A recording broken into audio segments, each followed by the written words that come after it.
Kita bukan takut, kita bukan lemah.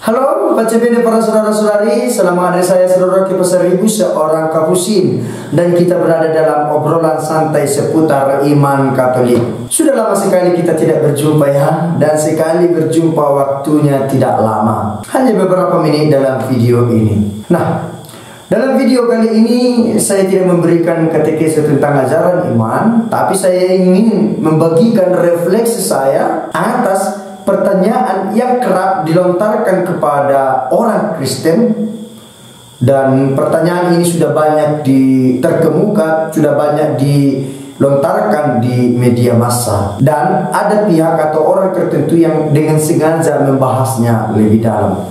Pertanyaannya begini: mengapa orang Kristen tidak ambil pusing atau dengan kata lain apatis terhadap segala penistaan yang diterimanya? Kehidupan beragama di Indonesia kian memanas, dan ini tidak dapat dipungkiri. Agama yang diyakini menjadi institusi pembawa damai, penyejuk suasana, dan jalan menuju kesempurnaan abadi melalui doktrin atau ajaran dan nilai-nilai moral yang terbungkus di dalamnya, ternyata melenceng dari tujuan luhurnya. Agama bagi orang atau kelompok tertentu dijadikan sebagai mediasi pembuktian diri dan lahan subur untuk meraup keuntungan pribadi, seperti yang dicerminkan beberapa penceramah-penceramah yang dengan sengaja menabur benih-benih kebencian dalam diri jemaahnya. Sebut saja, ya tidak rahasia umum lagi yang sangat provokatif itu Ustadz Yahya Waloni dan teman-teman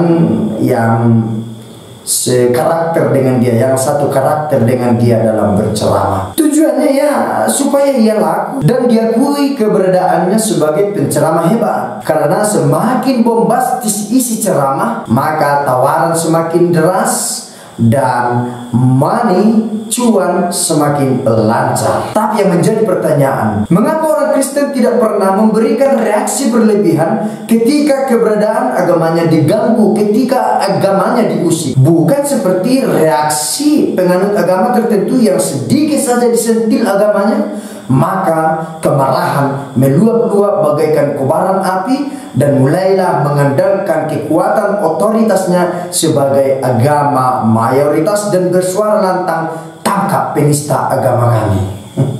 Yang sudah mati rasakah semua orang Kristen ini? Atau yang sudah tidak pedulikah pemimpin-pemimpin agama Kristen ini? Atau apakah orang Kristen tidak mencintai agamanya? Atau apakah orang Kristen itu lemah, takut, sehingga walaupun ditindas tetap diterima dan diam saja? Atau orang Kristen masih ragu dengan keberadaan agamanya? Namun dalam pandangan saya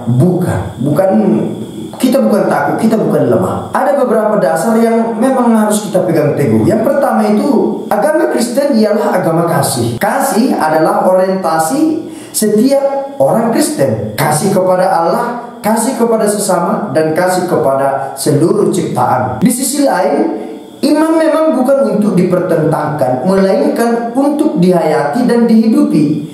Maka yang menjadi pertanyaan untuk orang-orang yang sering mempertentangkan doktrin-doktrin agama tertentu, kualitas imannya itu harus diselidiki. Bukan kita yang menyelidiki, tapi dirinya sendiri. Jangan-jangan penghayatannya masih terbatas pada tatanan aturan-aturan yang ditetapkan oleh agamanya, tidak sampai kepada sosok yang dia imani. Di sisi lain, ketika ditindas, bahkan simbol-simbol agama dirusak, patung dihancurkan, salib dibakar, kitab suci diinjak-injak, bukan berarti iman kepada Kristus ikut dihanguskan. Kita sebagai orang Kristen tersinggung, ya kita akui. Tetapi iman kita tidak berhenti pada simbol-simbol itu. Itu hanya mediasi untuk sampai kepada Allah. maka tanpa itu pun iman kita tetap utuh kepada Allah. Selanjutnya, tidak masanya lagi agama diberguncingkan dan dibanding-bandingkan. Ini era modern. Sudah saatnya mengisi kehidupan dengan nilai-nilai modernisasi, ikut dan bersaing menunjukkan kemampuan dan kualitas diri dalam era digital. Sehingga batok kita tidak hanya diisi dengan doktrin-doktrin agama yang berpeluang membutakan kita pada realitas dunia yang sangat luas dan dinamis. Pace bene.